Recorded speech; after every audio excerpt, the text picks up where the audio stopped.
ठीक है, next one, teachings of Mahavira and Jainism. Mahavir की शिक्षाएं एवं जैन धर्म।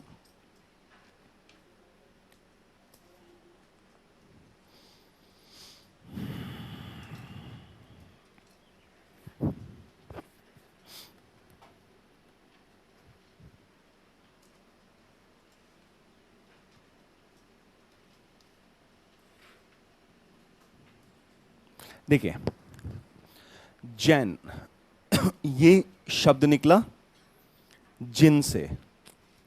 इसका मतलब होता है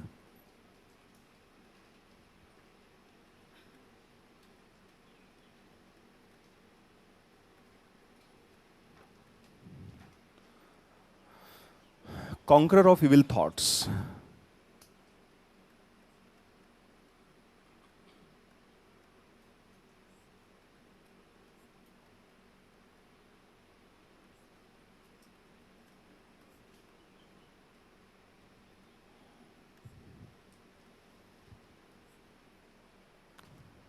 बुरे विचारों पर, बुरे ख्यालों पर विजय प्राप्त कर लेना, इसी को बोलते हैं जिन। ठीक है ना। जैसे जिन शब्द निकला जैन और इसका अर्थ हुआ कॉन्करर ऑफ इविल थॉट्स, या बुरे विचारों को जो जीत लेता है उसे जैन बोलते हैं। जैसे महावीर जैन, तो महावीर जैन का मतलब क्या हुआ? महावीर जिन्होंने अपने बुरे विचारों पर जीत हासिल कर ली हो, बुरे विचारों पर विजय प्राप्त कर ली हो। जैसे हिंसा करना, है ना, चाहे शारीरिक हिंसा हो या फिजिकल वायलेंस या वर्बल वायलेंस, अब्यूजिंग हो, इन पे विजय प्राप्त कर लेना। झूठ बोलने पर जीत हासिल कर लेने वाला, जो झूठ बोलना अवॉइड करे और उसकी जगह पे सच बोले। चोरी ना करना, चोरी करने वाला, है ना। तो जो बुरे विचारों को जीत लिया उसे क्या बोला गया? जैन। ठीक है। और जैनियों का जो विश्वास था या है, वो इसमें लिखिएगा,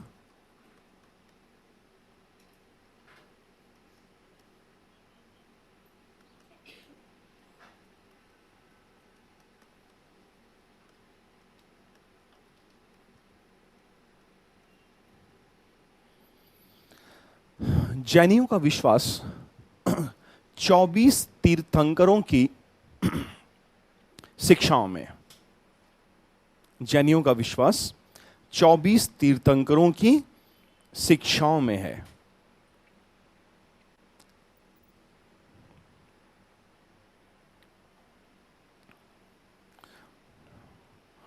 तीर्थंकर यानी कि महापुरुष, ठीक है ना।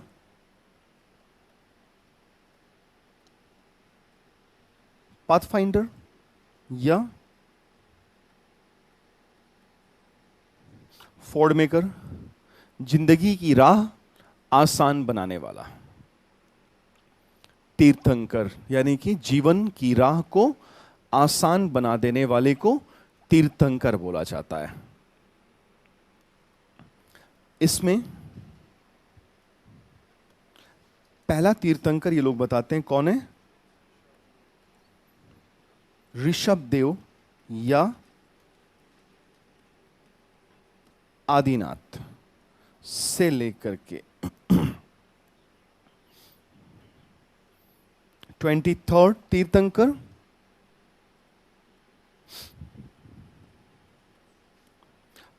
पार्श्वनाथ। 23rd तीर्थंकर पार्श्वनाथ और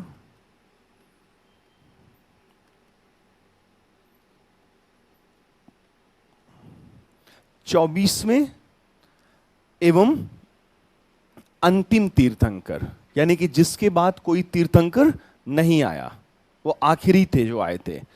वो कौन है?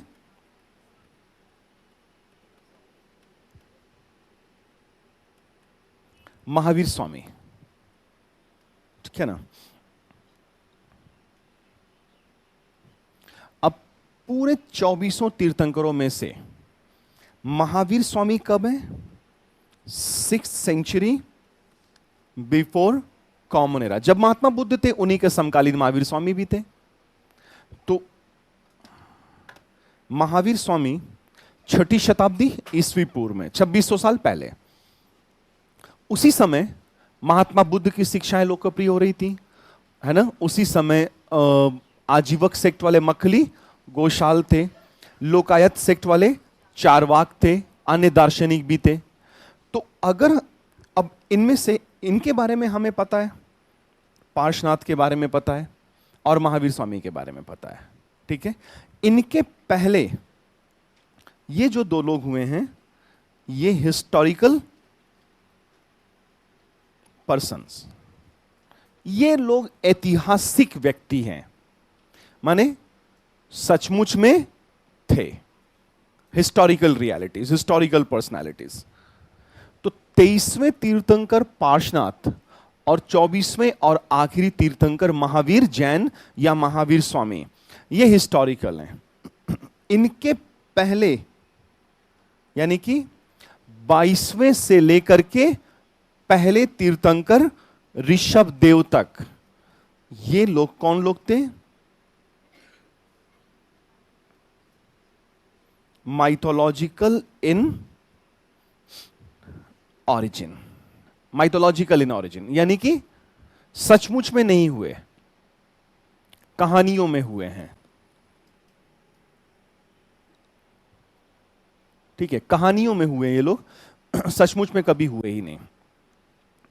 या जैसे देखिए, किसी थोड़े रूढ़िवादी मुसलमान से पूछिए कि भाई तुम्हारे यहां कितने पैगंबर हुए, तो बोलेगा प्रॉफिट मोहम्मद आखिरी पैगंबर थे, उनके पहले 1 लाख पैगंबर हुए। अभी 1 लाख पैगंबर, ये बड़ी अजीबोगरीब बात है। अगर एक पैगंबर 10 साल भी जिंदा रहे होंगे तो 1 लाख पैगंबर 10 लाख हो गया। 10 लाख साल पहले भाई होमोसेपियंस ही नहीं थे, इस्लाम के पैगंबर कहां से आ गए? तो इसका मतलब यह हुआ कि हर धर्म में लोग यह कोशिश करते हैं कि कुछ ऐसा बनाया जाए जिससे ये बहुत पुराने जमाने का लगे, ठीक है ना। यही आप पूछिए किसी हिंदू से भी कि भाई हिंदू धर्म कितना पुराना, बोले हजारों हजार साल का है, सनातन है ये तो, जिसका और चोर ही नहीं पता। कैसे भाई और चोर नहीं पता? अगर आप हड़प्पा सभ्यता को मान ले कि वहां हिंदू धर्म था, अगर मानते हैं तब की बात मैं कर रहा हूं, जो कि है नहीं, अगर हम मान भी लें तो हिंदू धर्म अधिक से अधिक कितना पुराना जा रहा है? 4600-4500 साल पहले। उसके पहले किसी भी सूरत हाल में नहीं जाता है। लेकिन बोलने वाले बोलेंगे कि ये तो अति प्राचीन है, हजारों हजारों साल से चला आ रहा है। यही बात मुसलमान भी बोलते हैं, यही बात जैन वाले भी बोलते हैं, यही बात बुद्धिस्ट बोल रहे हैं कि महात्मा बुद्ध के पूर्व जन्म के तो कितने पूर्व जन्म है, कब से चला आ रहा है बौद्ध धर्म, और छोर नहीं पता है। ये क्यों किया जाता है? ये इसलिए किया जाता है ताकि किसी भी धर्म को बहुत प्राचीन दिखा करके रहस्य बनाया जा सके, मिस्ट्री बनाया जा सके। और जब मिस्ट्री बनती है ना, तो आदमी को मिस्ट्री पसंद है, रहस्य की तरफ आदमी आकर्षित होता है, इसलिए यह काम किया जाता है। तो हमें पहले 22 तीर्थंकरों के बारे में सिर्फ इतना ही पता है कि वो माइथोलॉजिकल हैं, पौराणिक हैं, सचमुच में नहीं हुए हैं। जबकि सिर्फ 23वें और 24वें तीर्थंकर ये हिस्टोरिकल पर्सन रहे हैं, ठीक है। इनमें से लिखिएगा, पार्श्वनाथ बनारस से संबंधित थे।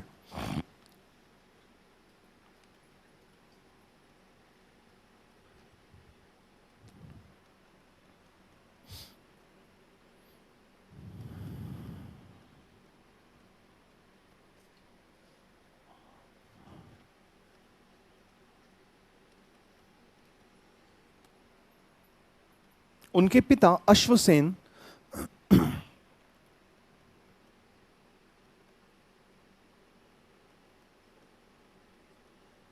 बनारस के राजा थे।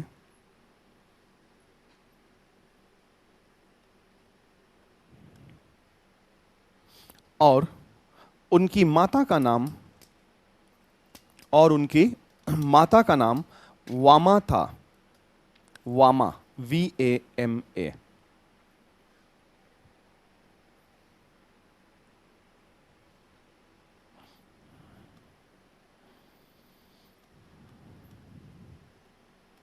अल्प अल्पकाल में ही या कम उम्र में ही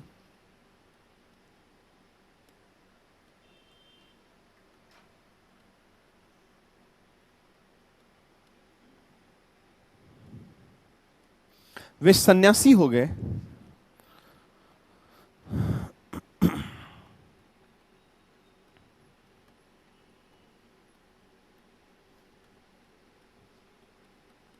और सम्मेय नामक पहाड़ी पर उन्हें ज्ञान की प्राप्ति हुई। सम्मेय नामक पहाड़ी पर उन्हें ज्ञान की प्राप्ति हुई।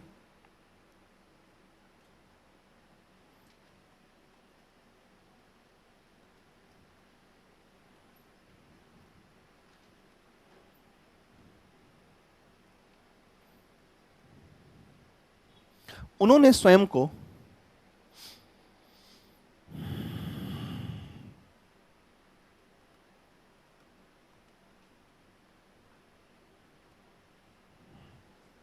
बंधनों से मुक्त कर लिया था। उन्होंने स्वयं को बंधनों से मुक्त कर लिया था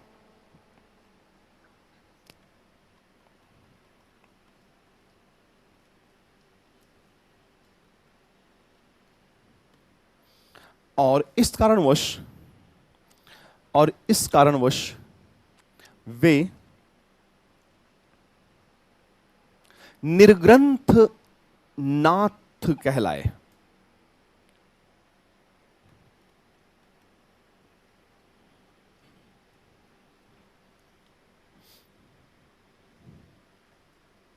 और उनके अनुयायियों को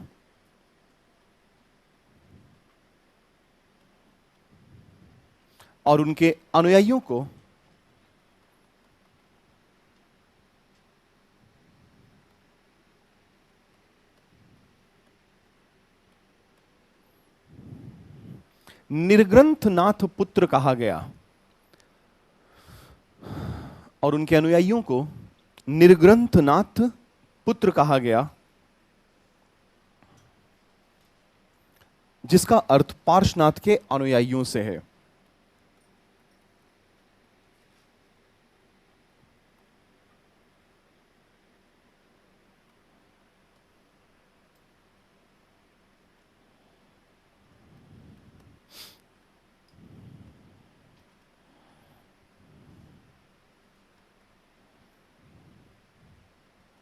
उन्होंने लोगों को निम्नलिखित शिक्षाएं दी। उन्होंने लोगों को निम्नलिखित शिक्षाएं दी।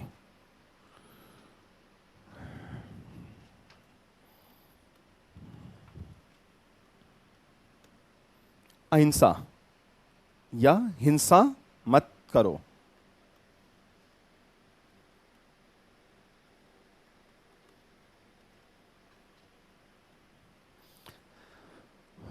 अहिंसा या हिंसा मत करो।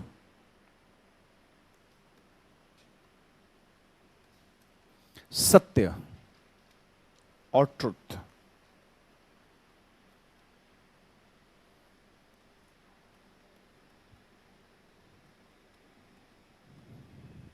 झूठ ना बोलो।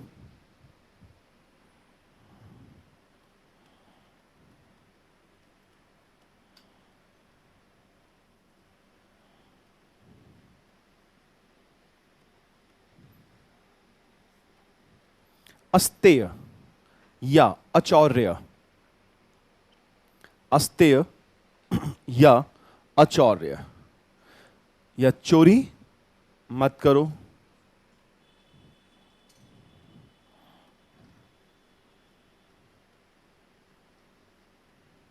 अपरिग्रह।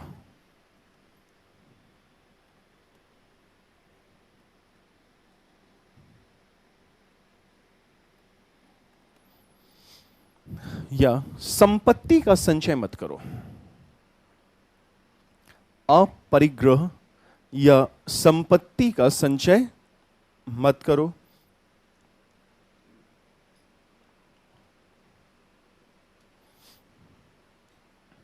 ठीक है ना?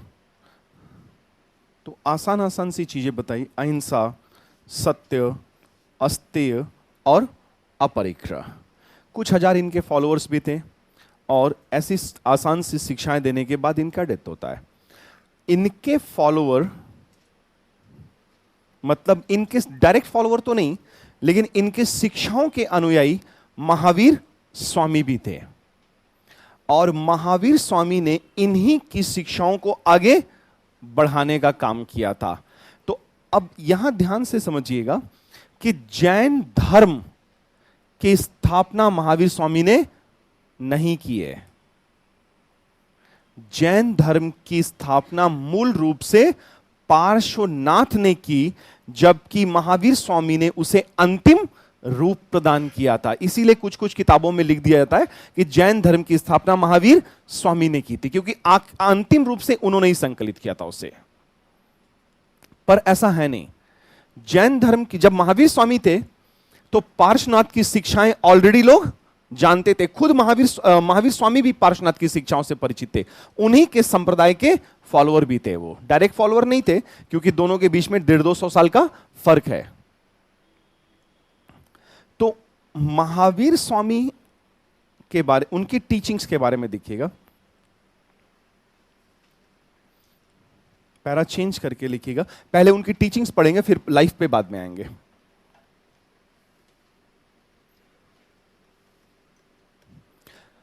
महावीर के अनुसार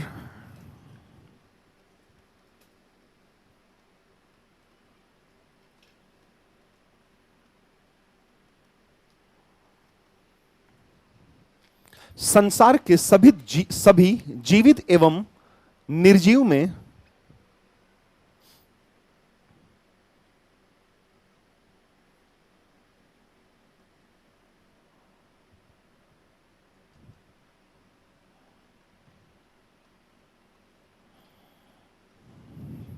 संसार के सभी जीव एवं निर्जीव में आत्मा होती है।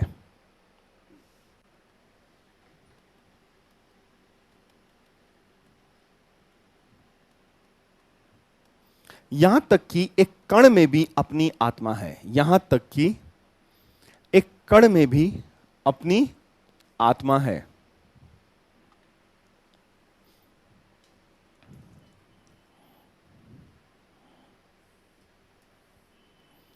क्या किया महावीर ने और क्या किया बुद्ध ने? बुद्ध ने आत्मा परमात्मा में अपने आप को नहीं उलझाया, जबकि महावीर स्वामी शुरू से ही किस पे जोर दे गए? आत्मा पे जोर दे दिया। अब इसी वजह से देखेंगे ना कि जैन धर्म जब बना तो वो बहुत कॉम्प्लिकेटेड हो गया, जटिल हो गया। और इसीलिए जैन धर्म ना तो बहुत लोकप्रिय हुआ और ना ही भारत के बाहर गया, क्योंकि इसमें कॉम्प्लिकेशंस आ गए, जटिलताएं आई। और आत्मा परमात्मा जैसे ही होगा वो विचारधारा लोकप्रिय नहीं हो पाएगी। तो इन्होंने बोला कि entire world is animated, so even living being and non living substance also contains their own soul. एक पार्टिकल में भी, पानी में भी, हर चीज में अपनी एक आत्मा है। तो वर्ल्ड इज एनिमेटेड। और इन्होंने बोला कि आत्मा, सोल और इविल थॉट्स, लिखिएगा जैसे जैसे बनाता जाऊंगा लिखता हूं वैसे वैसे करिएगा। इविल थॉट्स एंड सोल, बुरे विचार या बुरे कर्म, इविल कर्मा, जैसे अहिंसा नहीं, हिंसा उल्टा हो गया, हिंसा और अनट्रुथ, झूठ बोलना। जैसे कि हिंसा, झूठ बोलना, चोरी करना, ये सब बुरे कर्म हैं, बुरे विचार हैं। तो महावीर ने ये कहा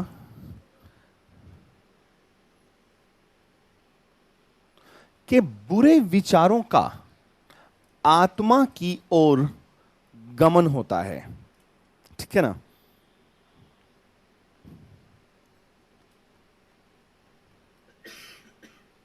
इविल कर्मा और thoughts seems to be moving towards the soul। बुरे विचार या बुरे कर्मों का आत्मा की ओर गमन या प्रवाह होता है।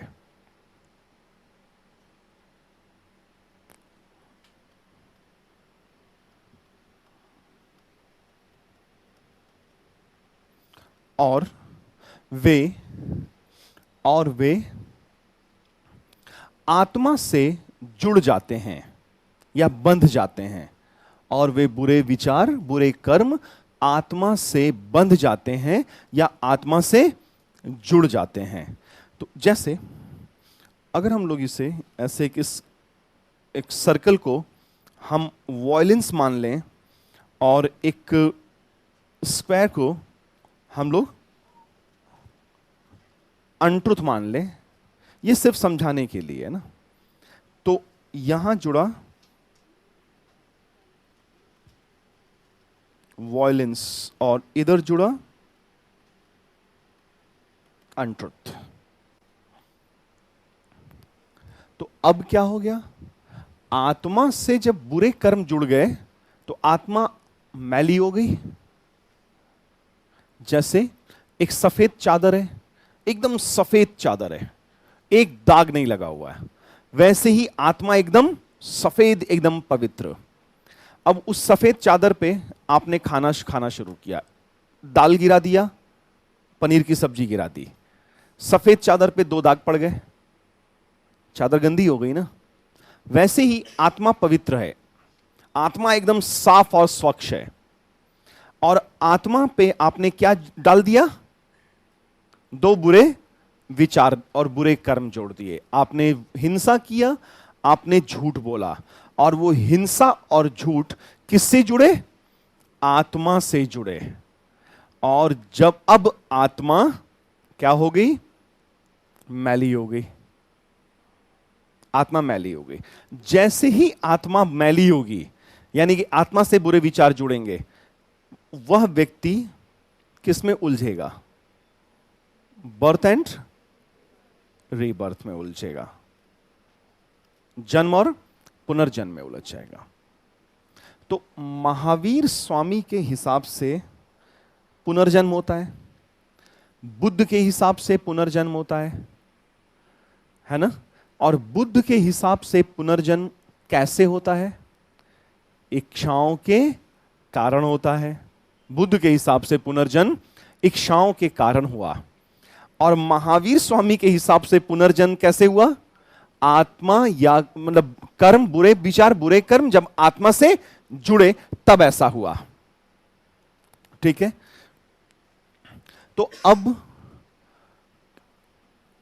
मुक्ति कैसे मिले, क्या करें कि आत्मा साफ और स्वच्छ और पवित्र हो जाए। चादर गंदी होती है, क्या करते हैं, सर्फ एक्सेल से धो देते हैं, मशीन में डाल के, सर्फ एक्सेल मैटिक मशीन में डाला, धुल गया, चादर फिर से सफेद।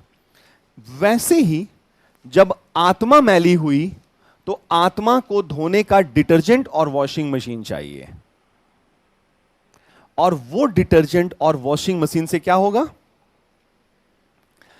बुरे कर्म आत्मा से डिटैच हो जाएंगे, हट जाएंगे, और आत्मा फिर से पवित्र हो जाएगी।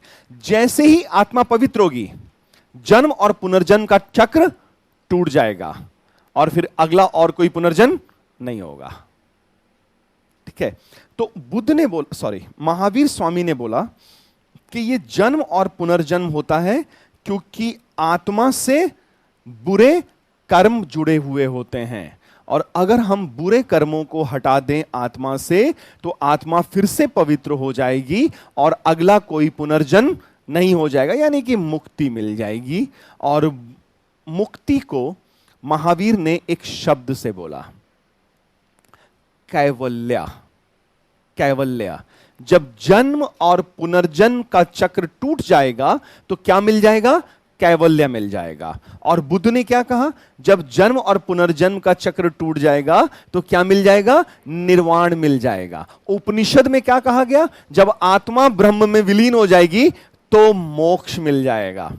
यानी कि तीनों एक ही है, मोक्ष, निर्वाण और कैवल्य। यानी कि मंजिल एक है, रास्ते रास्ते अलग अलग हो रहे हैं, ठीक है ना। तो अब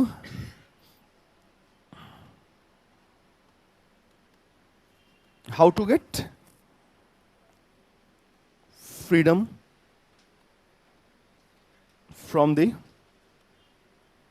cycle of birth and rebirth.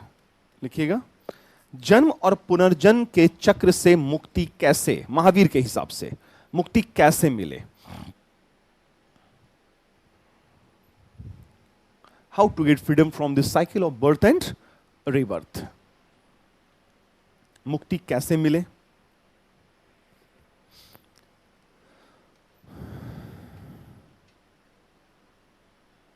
तो इसके लिए बुद्ध ने, बार बार बुद्ध यार इतनी देर से बुद्ध पढ़ाते पढ़ाते बुद्ध से बाहर नहीं निकल पा रहा हूं। वैसे भी बुद्ध मेरे फेवरेट फिलोसोफर है तो महावीर स्वामी ने इसके लिए रास्ता सुझाया। बुद्ध ने कौन सा रास्ता सुझाया था? अष्टांगिका मार्ग सुझाया था कि अष्टांगिक मार्ग पे चलिए, जन्म और पुनर्जन्म से मुक्ति मिल जाएगी, जिसे निर्वाणा कहा गया। ये कह रहे हैं किस पे चलिए?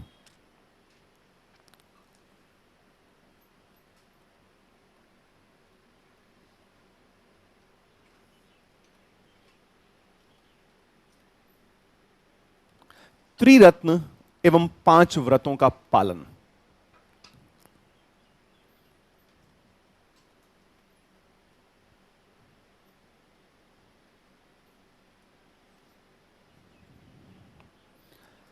त्रिरत्न एवं 5 व्रत।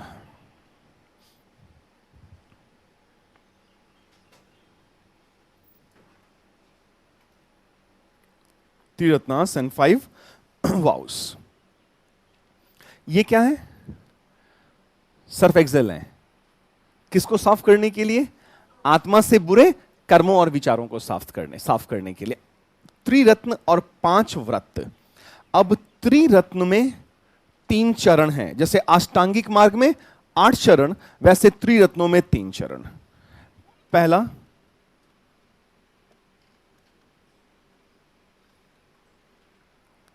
Right faith.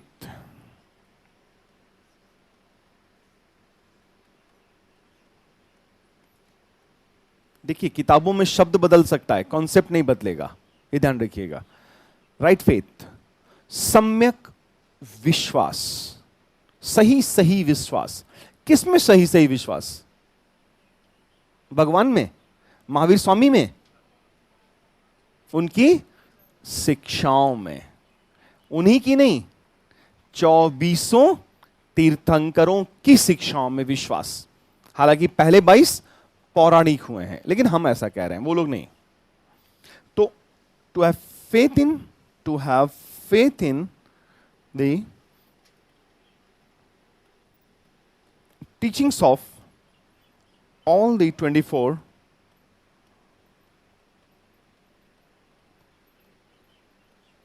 तीर्थंकरास। लिखिएगा, 24 तीर्थंकरों की शिक्षाओं में विश्वास।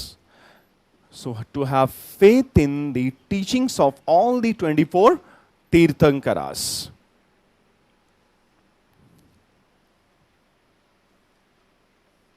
लेकिन महावीर स्वामी बढ़िया फिलोसोफर थे। उन्होंने कहा कि सिर्फ विश्वास प्रकट कर देने भर से कैवल्य नहीं मिल जाएगा। अगर कैवल्य चाहिए तो पहले शिक्षाओं का ज्ञान लो, समझो तो सही कि तीर्थंकर कह क्या रहे हैं, बोल क्या रहे हैं। तो राइट फेथ के बाद आता है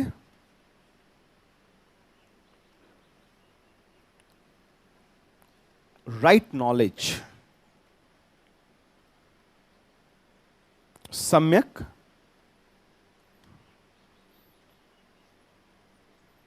ज्ञान। किसका ज्ञान? शिक्षाओं का ज्ञान। So to get knowledge of teachings of all the 24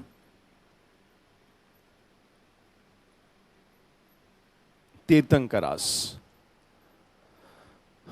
24 तीर्थंकरों की शिक्षाओं का ज्ञान अर्जित करना, ज्ञान अर्जन करना। तो ज्ञान लेना बहुत ज्यादा जरूरी होता है। सिर्फ विश्वास रखने भर से कोई फर्क थोड़ी ना पड़ जाएगा, है ना। जैसे आप देखिएगा कि मुस्लिम्स क्या करते हैं, वो कुरान में विश्वास रखते हैं, विश्वास रखते हैं। कितने लोग कुरान पढ़ते हैं? कितने मुसलमान कुरान पढ़ते होंगे? आप लोगों को क्या लगता होगा, मुसलमान कुरान पढ़ते हैं वास्तव में? क्योंकि कुरान अरेबिक में है और अरेबिक पल्ले पढ़ती नहीं है, क्योंकि अरेबिक मदर टंग है नहीं।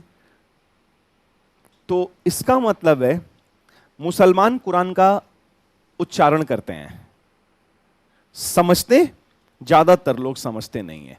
मैं भी छोटा था, मेरे को याद है, मेरे को लगता है 9th 8th क्लास में रहा हूँगा। तो एक मौलवी साहब आते थे और हर दिन मौलवी साहब आते, मेरे को कुरान पढ़ाते और मैं भी पढ़ लेता, चले जाते। फिर यही चला काफी दिन तक और मैंने अंततः कुरान पढ़ लिया।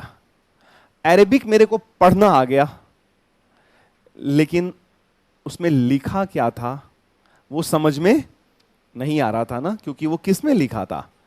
अरेबिक में लिखा था। मेरे को स्क्रिप्ट सिखा दिया मौलवी साहब ने, स्क्रिप्ट सिखा दिया, पढ़ना सिखा दिया अरेबिक, लेकिन समझ में नहीं आया कुछ भी। तब मैं बड़ा हुआ तो फिर मेरे लोग, ये कोई मतलब ही नहीं हुआ ये कुरान पढ़ने का, ये तो मैंने रट्टा लगाया, मतलब मैंने सिर्फ उच्चारण किया है ना। मुझे कुरान को समझना होगा। तो फिर मैंने परचेज किया इंग्लिश में, फिर एक तरफ अरेबिक रखा, फिर दूसरी तरफ इंग्लिश रखा। फिर अरेबिक वाली लाइन पढ़ता, फिर इंग्लिश पढ़ता, फिर अरेबिक पढ़ता, फिर इंग्लिश पढ़ता। फिर जाके मेरे को कुरान का सही माने मैसेज समझ में आया, वरना उसके पहले तो मैसेज ही नहीं समझ में आता कि भाई इस्लाम के फंडामेंटल्स हैं क्या, यही नहीं समझ में आ रहा था। फंडामेंटल्स क्या है इस्लाम के, यही नहीं पता चलता था। तो समस्या यहां आती है कि लोग, सारे मुसलमान, मेरे को लगता है 99.9% मुसलमान जिंदगी में एक बार मरने से पहले कुरान पढ़ता ही पढ़ता है, वरना वो अच्छा नहीं मारा जाता कि मर गए तो मुक्ति नहीं मिलेगी बिना कुरान पढ़े हुए। तो आमतौर पे पेरेंट्स अपने बच्चों को पढ़ा देते हैं, समझाते नहीं है। समस्या यहां आती है। तो वैसे ही तो महावीर स्वामी ने बोला कि नहीं, सिर्फ विश्वास रखने भर से काम नहीं चलेगा, शिक्षाओं को पढ़िए और समझिए। तो ये दूसरा था, राइट नॉलेज, फेथ, उसके बाद नॉलेज। अब देखिए, जब नॉलेज हो जाएगा तो आपको समझ में आएगा ना कि क्या करना है और क्या नहीं करना है। आपने नॉलेज लिया, पता चला कि महावीर स्वामी ने कहा, पार्श्वनाथ ने कहा कि झूठ नहीं बोलना है। हां, झूठ नहीं बोलना है भाई, ये बात समझ में आ गई। तो राइट नॉलेज, अब जब नॉलेज मिल जाएगा तो उसी के हिसाब से कर्म करेंगे। तो तीसरा चरण हो जाएगा राइट कर्मा या राइट एक्शन।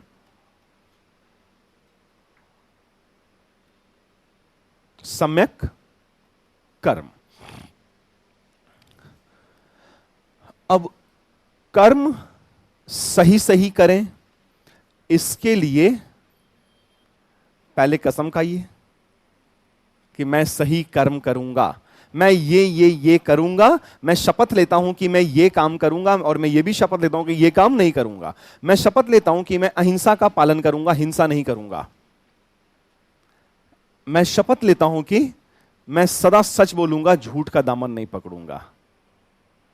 ठीक है, मैं शपथ लेता हूं कि मैं चोरी नहीं करूंगा। इसको बोलते हैं व्रत या शपथ। तो इन 5 शपथ में से 4 तो पहले से चले आ रहे थे। किसके? पार्श्वनाथ के। 5वां सिर्फ महावीर स्वामी ने जोड़ दिया था और कुछ खास नहीं किया था। लेकिन उन्होंने पार्श्वनाथ की शिक्षाओं को इलेबोरेट किया, विस्तार दिया था। तो 5 व्रतों में से पहला लिखिएगा, अहिंसा।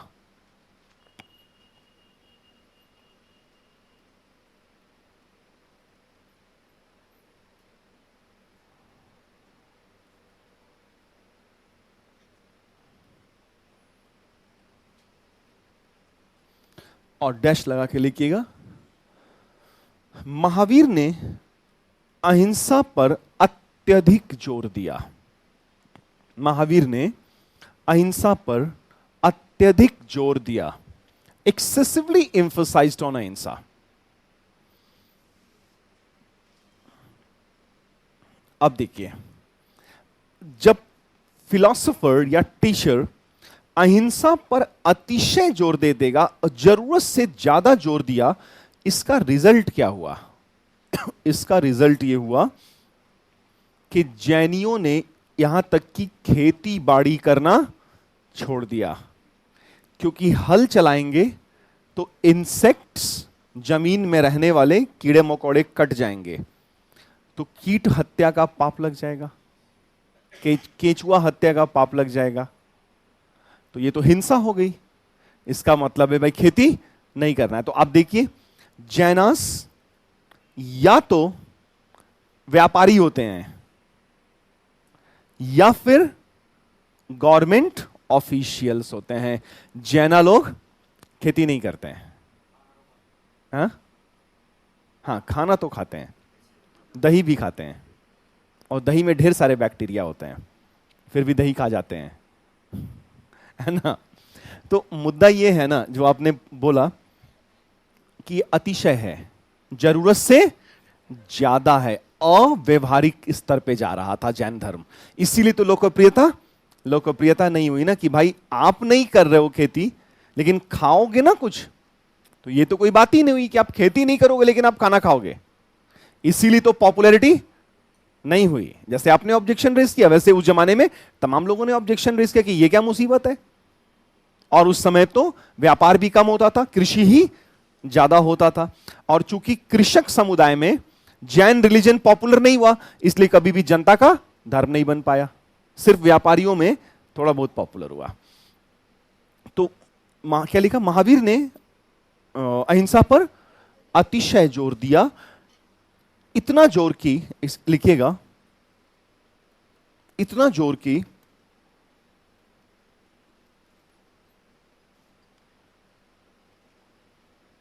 जैनियों ने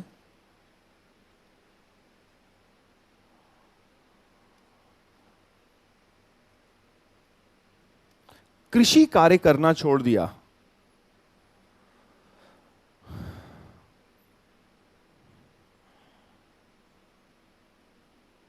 क्योंकि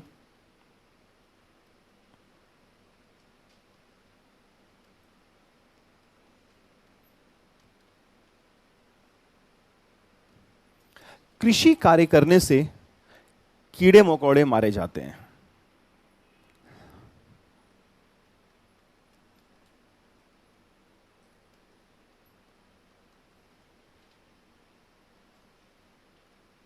यहां तक कि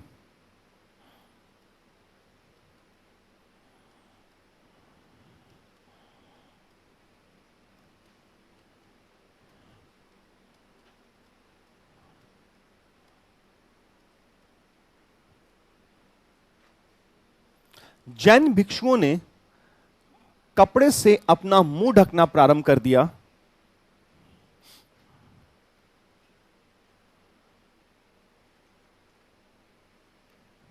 कपड़े से मुंह ढकना प्रारंभ कर दिया ताकि सूक्ष्म जीवों को बचाया जा सके,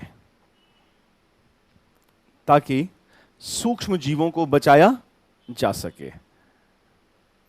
अजीब बात है कि मुंह में बैक्टीरिया ना घुस जाए, बेचारा मारा जाएगा बैक्टीरियम। ठीक है, एक तो ये अहिंसा। दूसरा,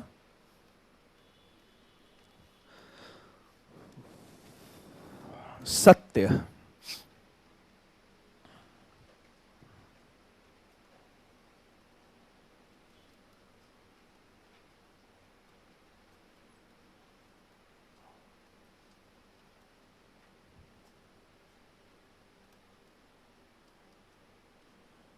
लिखिए, इसमें भी लिखिए। महावीर ने सत्य पर अत्यधिक जोर दिया।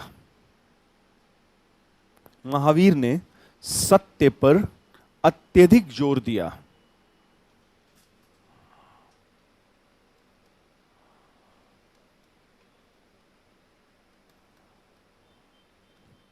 इस हद तक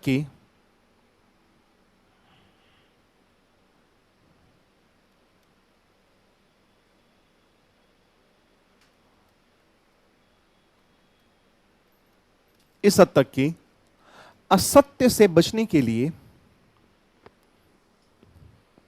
असत्य से बचने के लिए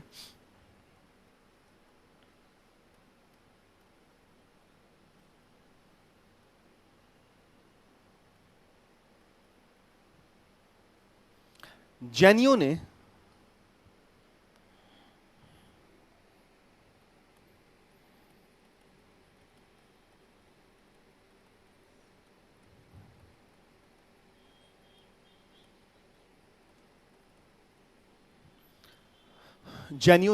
शादवाद या सप्तभंगी का सिद्धांत प्रस्तुत किया। शादवाद या सप्तभंगी का सिद्धांत प्रस्तुत किया। क्या मतलब हुआ इसका? मतलब यह हुआ कि क्या यह पेन है? क्या यह पेन है? ये तो प्लास्टिक है। आपने झूठ बोला कि ये पेन है, ठीक है ना? तो मतलब ये कि अगर महावीर स्वामी से पूछते कि क्या ये पेन है, तो महावीर बोलते may be a pen, may not be a pen, I can't say. May be a pen, I can't say. May not be a pen, I can't say. May be, may not be, I can't say. मतलब ऐसा नहीं कहते, है ना? मतलब ये, इसका मतलब क्या होता है? मतलब ये होता है कि किसी भी एक चीज को देखने का मनुष्यों का कितना नजरिया होना चाहिए? 7 अलग अलग नजरिए हो सकते हैं। एक चीज को देखने के 7 अलग अलग नजरिए हो सकते हैं। So having 7 different perspective to observe any social reality. किसी भी सामाजिक घटना को हम कई नजरियों से देख सकते हैं। तो जरूरी नहीं है कि जो मेरा नजरिया है वही सत्य है। हो सकता हो किसी दूसरे का नजरिया सत्य हो, तो मेरा आंशिक सत्य आधा उसका सत्य। जैसे धर्म, धर्म को आप कई नजरिए से देख सकते हैं। धर्म को देखने का एक नजरिया यह हुआ कि धर्म बड़ा बढ़िया होता है। धर्म लोगों को कंट्रोल में रखता है। धर्म से लोगों को साइकोलॉजिकल सपोर्ट मिलता है। कोई मर गया तो लोग बोलते हैं अल्लाह को प्यारा हो गया, जाने दो कोई बात नहीं, ये तो होनी को मंजूर था, भगवान को यही मंजूर था। तो इससे लोगों को साइकोलॉजिकल सपोर्ट मिल जाता है। धर्म से बच्चों को ट्रेनिंग मिल जाती है कि क्या गलत है और क्या सही है। यह धर्म को देखने का सकारात्मक दृष्टिकोण है। लेकिन यही पूरी तरीके से सच नहीं है ना, क्योंकि दुनिया में सबसे ज्यादा लड़ाइयां धर्म के नाम पे हुई हैं। धर्म के नाम पे लोगों को उकसा करके कुछ भी करवाया जा सकता है, यहां तक कि वो मर्डर भी कर देते हैं, है ना? तो धर्म को कार्ल मार्क्स ने बोला, फिलोसोफर कार्ल मार्क्स ने बोला कि धर्म तो जनता का अफीम है। ये धर्म वाली अफीम खिलाइए, फिर जनता से जो कराना है वो करा लीजिए, जनता करेगी। ये नशे में ला देती है लोगों को। तो एक ने देखा धर्म का सकारात्मक दृष्टिकोण से और दूसरे ने धर्म को नकारात्मक दृष्टिकोण से देखा, नेगेटिव पर्सपेक्टिव से देखा। तो चीजों को देखने के अलग अलग नजरिए हो सकते हैं। हो सकता हो कि मेरा नजरिया सच हो लेकिन पूरी तरीके से सच ना हो, क्योंकि हो सकता हो एक दूसरे का नजरिया भी आंशिक रूप से सच हो। इसका यह मतलब था श्यादवाद और सप्तभंगी। तो जब आपको कई नजरिया दिखने लगेगा तो आप झूठ बोलने से बच जाएंगे। अगर मैं यही कह दूं कि धर्म तो सिर्फ तोड़ता है, ये आधा झूठ हुआ आधा सच हुआ, क्योंकि धर्म जोड़ता भी तो है। तो नजरिए अलग अलग होते हैं देखने के लिए। तो कभी भी अपने ही नजरिए को अल्टीमेट ट्रुथ नहीं मानना चाहिए। मेरा नजरिया सही है, हो सकता हो सही हो, यह भी तो हो सकता हो कि आपका नजरिया सही ना हो, यह भी हो सकता हो कि शायद सही हो या शायद सही ना हो, या कुछ ठीक ठीक कंक्लूजन ना निकल पा रहा हो। ऐसे बहुत सारे नजरिए होते हैं, है ना। तो अहिंसा, सत्य, तीसरा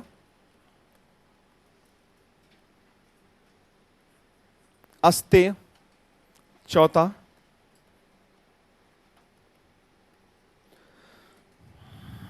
अपरिग्रह। अस्तेय मतलब हो गया चोरी नहीं करना, अपरिग्रह मतलब हो गया संपत्ति का संचय नहीं करना है।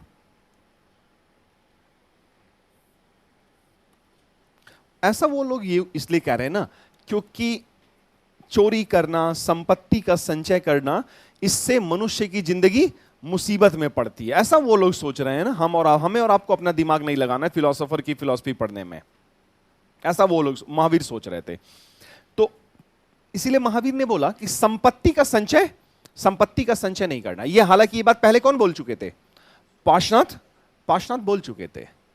अहिंसा, सत्य, अस्तेय, अपरिग्रह और पांचवां महावीर ने जोड़ा अपनी तरफ से।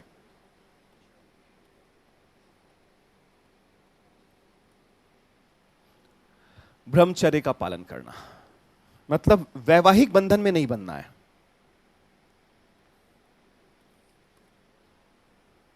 ठीक है, लेकिन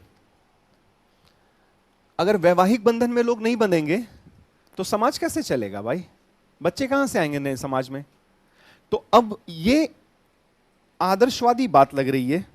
अब इसमें भी दो चीजें हैं। जो आदमी गृहस्थ है, यानी कि जो विवाह में आ गया, गृहस्थ आश्रम में आ गया, वो ब्रह्मचारी नहीं हो सकता। ठीक है ना। तो एक तो कैटेगरी बना अहिंसा, सत्य, अस्तेय और अपरिग्रह। किसके लिए? हाउस होल्डर के लिए, गृहस्थ के लिए। क्योंकि गृहस्थ सन्यासी नहीं हो सकता है और सन्यासी गृहस्थ नहीं हो सकता।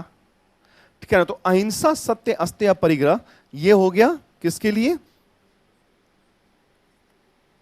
हाउस होल्डर के लिए, गृहस्थ के लिए हो गया। और एक कैटेगरी बना अहिंसा, सत्य, अस्तेय, अपरिग्रह और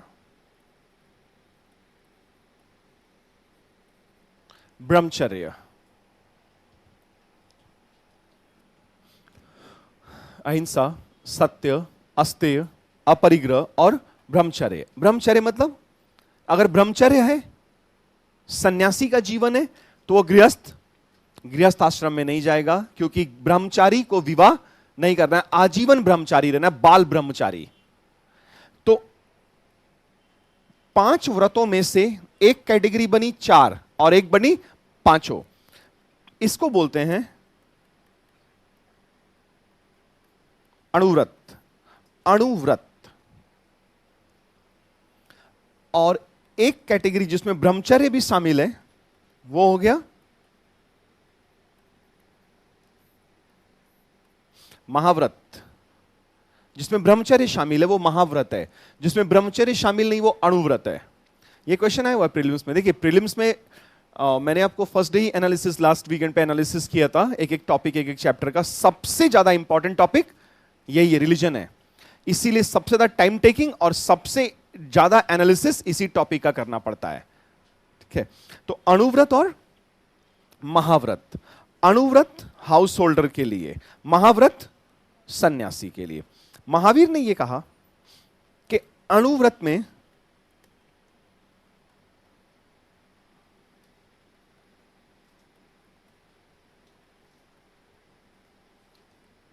आंशिक मुक्ति मिलेगी, आंशिक मोक्ष या आंशिक कैवल्य मिलेगा, और अगर पूर्ण कैवल्य चाहिए तो क्या रहना पड़ेगा? ब्रह्मचारी रहना पड़ेगा, तब ये मिलेगा कंप्लीट कैवल्य और freedom from the cycle of birth and rebirth. जन्म और पुनर्जन्म के चक्र से मुक्ति। पूर्ण मुक्ति कब मिलेगी? जब ब्रह्मचारी रहेंगे। और अगर गृहस्थ आश्रम में गए तो पूर्ण मुक्ति मिलेगी ही नहीं। यानी कि गृहस्थ के लिए पूर्ण मुक्ति संभव नहीं है जैनिज्म में। और इतने पे भी इतनी आसानी से नहीं मिल जाएगा, अभी तो शुरुआत हो रही है। ठीक है, ब्रह्मचारी, बाल ब्रह्मचारी। इसके अलावा काया क्लेश। काया क्लेश, काया मतलब होता है शरीर, क्लेश मतलब होता है टॉर्चर, अपने शरीर को टॉर्चर करना, सेल्फ टॉर्चर, ताकि शरीर से मोह खत्म हो जाए। तो सेल्फ टॉर्चर या काया क्लेश मतलब एक सन्यासी, जैन सन्यासी, वो अपने आप को टॉर्चर करेगा। वो अपने बाल उखाड़ेगा, वो नाखून उखाड़ लेगा, अपने आप को ब्लेड से चीरेगा, काटेगा, खून निकालेगा, कोई दर्द नहीं होगा उसको। दर्द हमें और आपको होता है, साधारण लोगों को। जैन भिक्षुओं को, जो कि ब्रह्मचारी है, जिसका जबरदस्त कंट्रोल है अपने ऊपर, उसको दर्द नहीं होता। वो उन्होंने नर्वस सिस्टम पे इतना कंट्रोल कर रखा है ना कि दर्द का एहसास खत्म हो जाता है। ये साधना है, ये बहुत टफ है। हम लोग दर्द खत्म करने के लिए पेन किलर लेते हैं, और वो सेल्फ कंट्रोल इतना जबरदस्त है कि दर्द का एहसास खत्म हो जाएगा। अब उनका नाखून उखाड़ दीजिए ऐसे पकड़ करके, वो दर्द फील ही नहीं करेगा, क्योंकि शरीर से मोह उसने पूरी तरीके से खत्म कर दिया है। इतना कमांड कर रखा है अपने इंद्रियों पर, अपने ऊपर, कि दर्द का एहसास खत्म कर देता है। यह करना होता है, तभी कैवल्य मिलेगा, वरना मिलेगा ही नहीं। और इतने पर भी नहीं मिलेगा। तो अब क्या जान लोगे? हां, जान ही लिया जाएगा।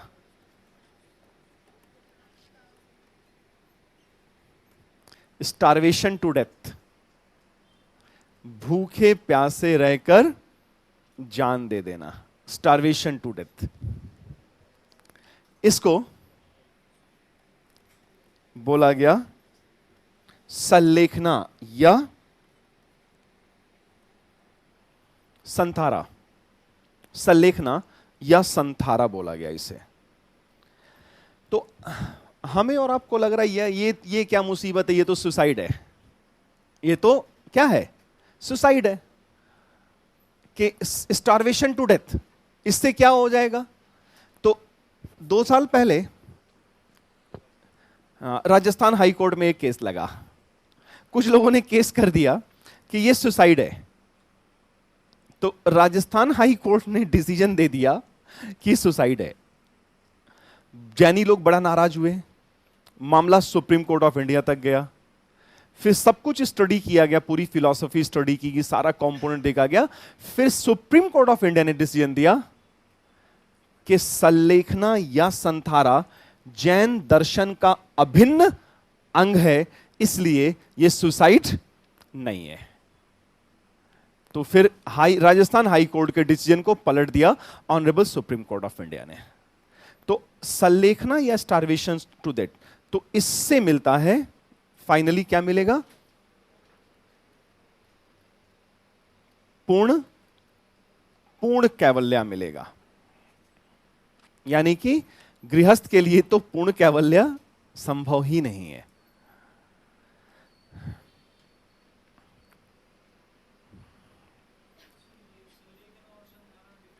कोई डिफरेंस नहीं है। एक दिगंबर सेक्ट वाले बोलते हैं और दूसरा श्वेतांबर सेक्ट वाले बोलते हैं। डिफरेंस कुछ भी नहीं है दोनों में, ठीक है ना। ये था ओवरऑल स्टडी इस पे, त्रिरत्नास पे और 5 वाउस पे। अब जिस व्यक्ति को कैवल्य मिल जाता है उसे केवलिन बोला गया। केवलिन तो लिखिएगा,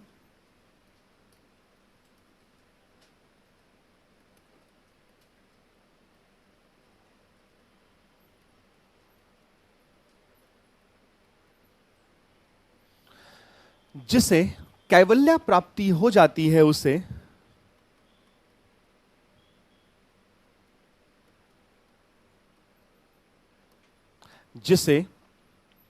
कैवल्य प्राप्ति हो जाती है उसे केवलिन कहा जाता है। केवलिन। तो केवलिन वही हो सकता है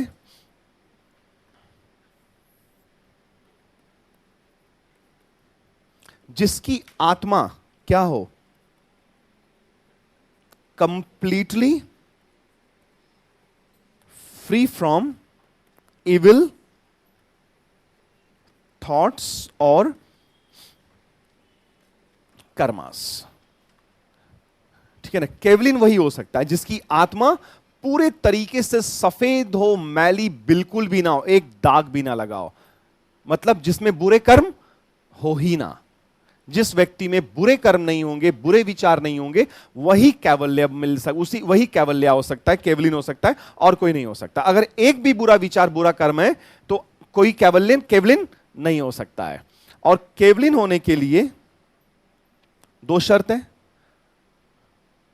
त्रिरत्न और व्रत, 5 व्रत, 5 वाउस, जिसमें से पहले 4 हाउस होल्डर के लिए और बाकी सन्यासी के लिए जो हाउस होल्डर नहीं है। ठीक है ना। नहीं, वो स्टारवेशन टू डेथ के बाद ही कैवल्य मिलेगा। ये जीते जी पॉसिबल नहीं है, जबकि निर्वाण जीते जी पॉसिबल है। क्योंकि निर्वाण क्या है? A state of highest bliss, परमानंद की प्राप्ति है, एक फीलिंग है वो। तो आप देख रहे हैं ना कि बौद्ध दर्शन वो लिबरल है, प्रैक्टिकल है। जैन दर्शन एक्सट्रीमिटीज पे है, अतिशय पे है और आइडियलिस्टिक है, आदर्शवादी है। ठीक है ना। तो बौद्ध दर्शन व्यवहारिक और मध्यम मार्ग पे होने की वजह से बहुत लोकप्रिय हुआ, और जैन दर्शन अव्यवहारिक, आदर्शवादी होने की वजह से और जटिल होने की वजह से बहुत कम लोकप्रिय हुआ। यही फर्क रहा है जैनिज्म और बुद्धिज्म में, और यही फर्क रहा है कि जैनिज्म बहुत कम लोकप्रिय हुआ और बुद्धिज्म बहुत ज्यादा लोकप्रिय हुआ। तो दर्शन का अंतर। नहीं,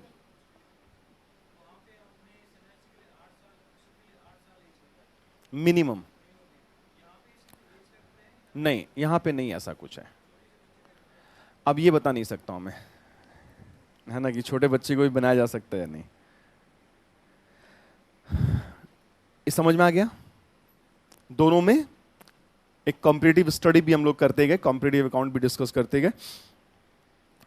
आज इतना मेरे को डिसकंटिन्यू करना होगा क्योंकि 5:30 से मेरी मुखर्जी नगर में क्लास है, वहां पे मुझे 6 बजे करना था, लेकिन मैं कल भूल गया। वुमेन का वो तब आपको पता चलेगा जब आप श्वेतांबर अभी और दिगंबर जानेंगे। तो देखिए, श्वेतांबर और दिगंबर, ये मुद्दा कब आया? महावीर स्वामी के डेथ के 200 साल बाद आया। बैठिए 2 मिनट और बैठिए। मगध में अकाल पड़ा और भीषण अकाल पड़ा।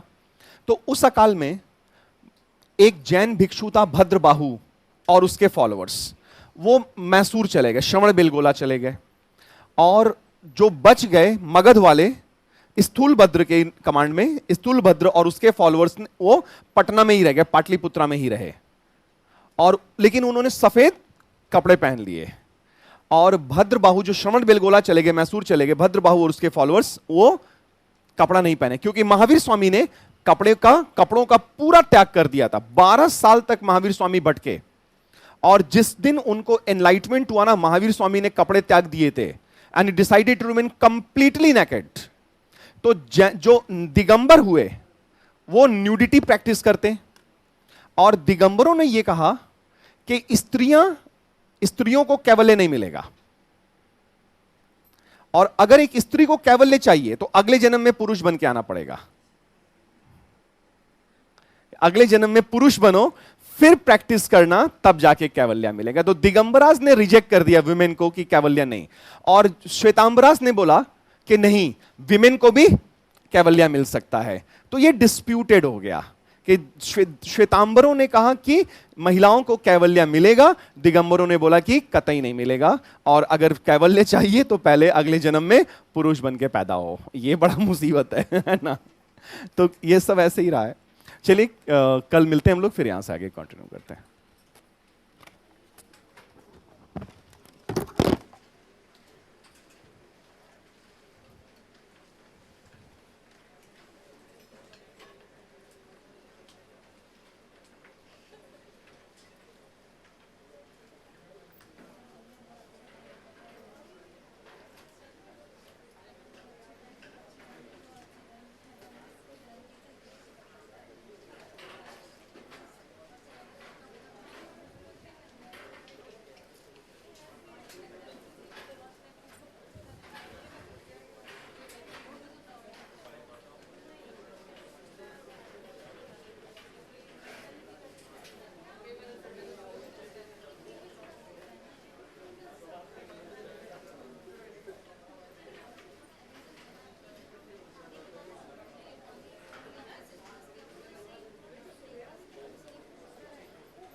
दिन तक मंदिर में नहीं मिलेगा पानी।